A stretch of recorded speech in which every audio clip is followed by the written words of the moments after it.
Welcome back to another episode of Chatting with the Cardinals. I'm your host, Cooper Welch. And today we have the head men's tennis coach with us, Scott Shankles. Hey. Welcome to the program. Thanks for being here with us. Yeah, thanks for having me. So today we're just going to have a chat with you about, some of the impacts of this coronavirus on your What's program. Yeah. I guess you haven't heard about it? Oh, no, okay. Yeah. The COVID-19.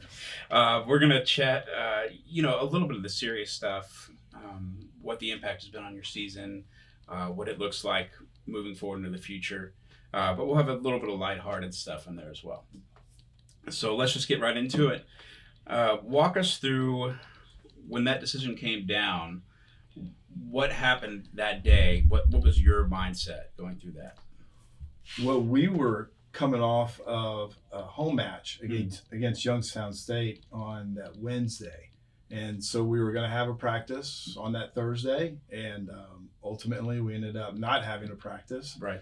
And then spring break was going to be this week. So we were going to practice for a couple of days, give them a few days off for spring break, and then come back and get ready for the rest of the season. So all that sort of had to be thrown out the window. Mm-hmm. And, of course, all the uncertainty that came about that, a lot of the questions that the kids have, we just didn't have answers. Mm-hmm. And then as each day progressed, we're just learning more and more about what we can do. So it was a little different day than the norm, but at the same time, it still wasn't really blowing up in our face as of just yet. It was a slower development. Yeah, I think for us, we just came off of a match. So, right.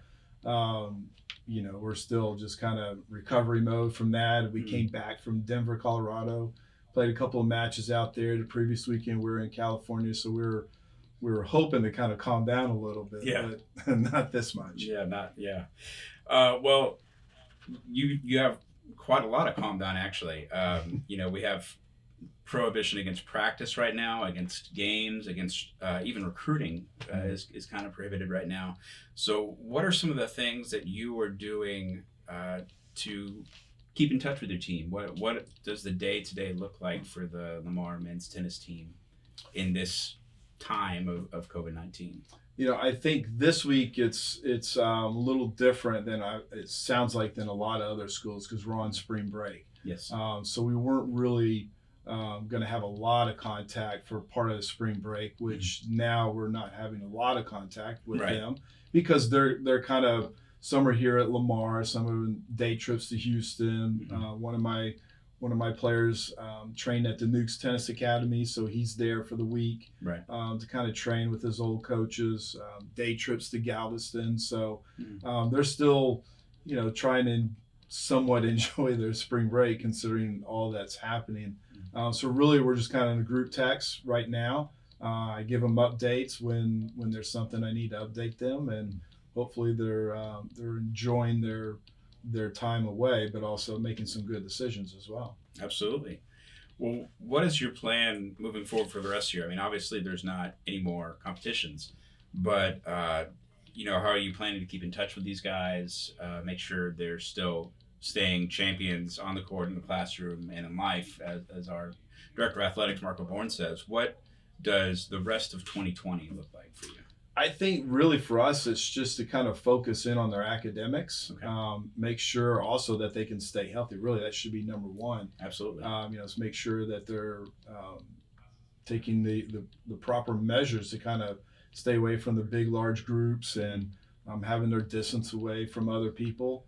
But then their academics, we've always been very good in that area. We've had a GPA above 3.2 pretty much every year that I've been here and even the years prior to me being here. So we're very fortunate in that situation. I have every bit of confidence in my guys to maintain that. And I feel also what kind of helps in that regards is my guys usually take 2 to 3 online classes anyway. So they're used to it. So if we get moved to 100% online, I don't think my guys are going to be affected that much. So we're just kind of, making sure that they're focusing on their academics. They have access to the tennis balls if they want to get out there on their own, being that they're competitors. I'm sure once they kind of get back from spring break that they'll kind of hit on their own. And if we are able to practice, we'll most certainly do that. And if we're not allowed to practice, they'll do it on their own. They're tennis players. They've been doing it since they were like 5. Absolutely. Yeah. Well, obviously your season was cut short this year because of the prohibition against competition. And it looked like for a little while, seniors just, they were done. Their careers were over. But now the NCAA has announced that they will have the chance to be eligible again for another season. And obviously it's not just seniors that are impacted by this. The sophomores, freshmen, juniors, they all get another year. But for you as a coach, what would you say to those seniors that have another chance to have their final year here? Well, it's going to be I think it's going to be a good conversation. I only have 2 seniors or a small roster, so we don't have that many players on the team as is. So it's going to be a good conversation. We'll sit down and kind of figure out kind of where their mindset is at currently, and then base that upon where it was before all this started happening, because I'm sure, 2 of my guys, one guy in particular is going to graduate, I believe it's this May or maybe the first summer session with his master's. He already has his bachelor's, but he's getting his master's as well. Mm-hmm. He's a medical redshirt senior. And then the other senior that I have will graduate this summer with his mechanical engineering degree. Mm-hmm. So we'll just sit down, just kind of, see what they're thinking and what I'm thinking, and really just kind of see what their job prospects kind of looks like as well. Mm-hmm. And then we'll just have good conversations about it, and we'll come up with something. We'll, if they want to come back, absolutely come back, but if they want to pursue their professional career, and they have something set up, then, maybe that's what they should do. I don't know. We haven't reached that point yet. I think we're just still, kind of figuring things out. And with them on spring break, we'll definitely have those conversations once we learn more about the NCAA. All right. Well, let's reflect back on the 2019-2020 season as a whole. What were some of your favorite moments, both for your program and just Lamar University Athletics as a whole, this past 2019 fall season and now 2020 spring season? Yeah, being a spring sport, it's a little odd to kind of think about the final when it's March. We're in our heads as in tennis and a lot of the other spring sports, you're really thinking May is or in baseball, it's June. But for us, you're hoping to get to May, because that's when the NCAA championships are happening. So to kind of reflect upon the highlight, we were hoping that was going to occur at the end of April, winning a conference championship. But with that, you've done several times now. Yeah, we have, and so for that to not happen, it's a bit just odd for us, to not have that opportunity. And so to kind of think back, on this particular year, we've made some strides. Our record definitely doesn't show the amount of progress that each of these guys have made. We have beaten, for example, like last Wednesday. I wouldn't necessarily say it's a high point, but it was a good achievement for us. I'm sorry, not last Wednesday, the Tuesday before when we played Valparaiso. Gotcha. Valparaiso beat us 7-0 last year, and we beat them 4-3 this year, with almost the same team. With a little addition. So that was a good point.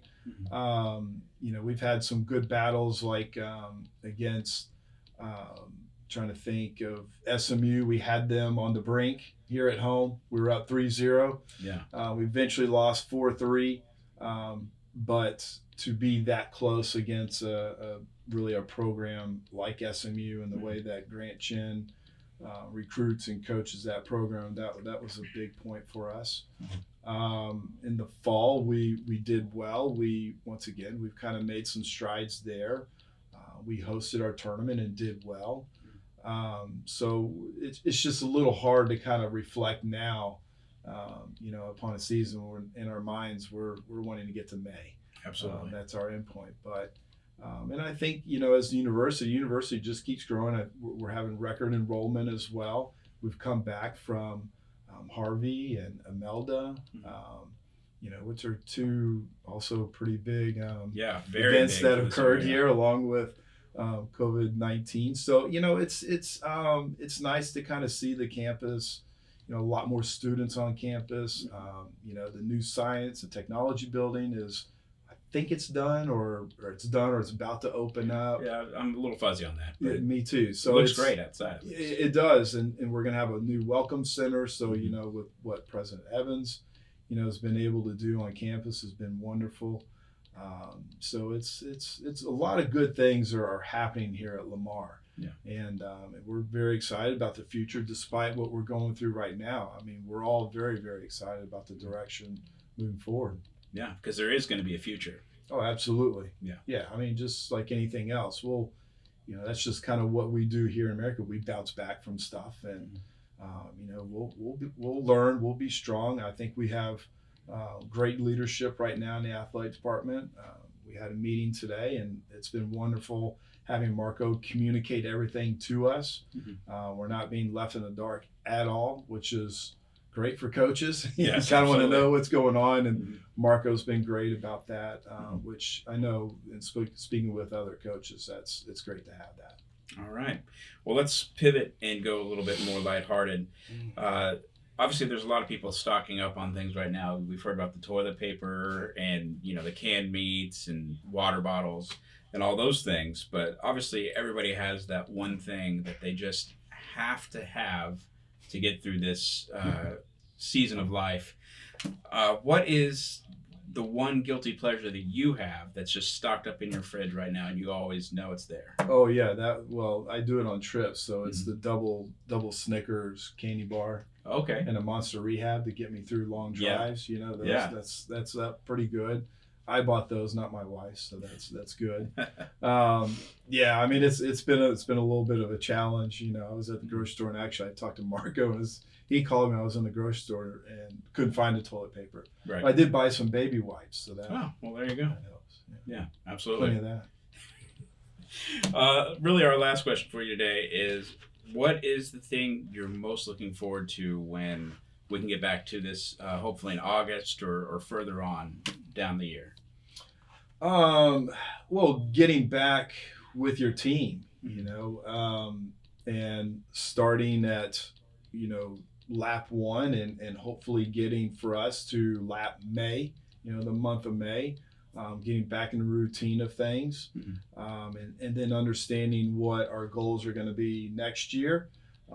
But for us, and one thing that I always talk about with my guys is you have goals that you set, and that's great. Everybody can set goals, but what are you going to do in between now and then to attain those goals? Right. Like, are you going to get off course? Are you going to head, off a different path? And then is that going to delay your progress to get where you want to go? And so, just kind of mapping that out for the guys. And fortunately, a lot of them will be back next year. So they already understand the path that we need to take. That'll be fun. I think also, with a couple of new coaches on staff, I think exciting times are coming, like football. I think that's going to be fun.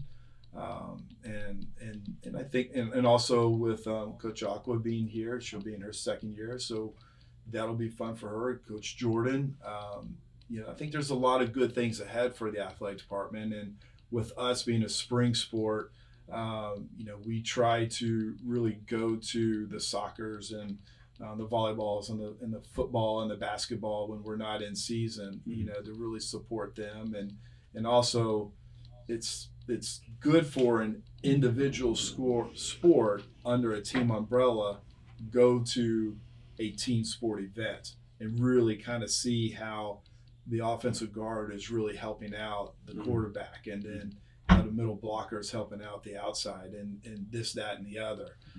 Certainly not a coach of the other teams, but it's also good for my guys to kind of see a true team sport and be able to take what those athletes do and apply that to our sport. All right. Well, thank you very much for sitting down with us today. Absolutely. Thanks for having me. This has been another episode of Chatting with the Cardinals. We hope you enjoyed your time with us today. And just another reminder, wash those hands.